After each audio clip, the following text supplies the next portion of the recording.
de la qual ja us he divertit. Diu així: de poesia no ens en cal pas gaire, tan sols la justa i necessària, una petita copa cap al tard, tornats que som a casa havent sopat, tal com ho fem amb un vell armanyac, a la vora del foc sempre que es pugui,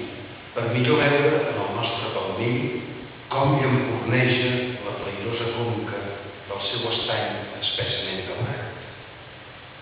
Esperit de vi és també el poema, incolor i volàtil,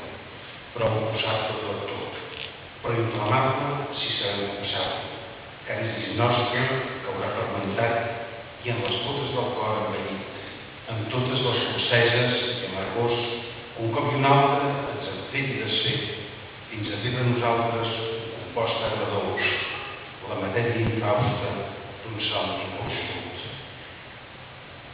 En acostar els llavis aquesta copa d'un cristall fi com l'aire, tot el torbell dolós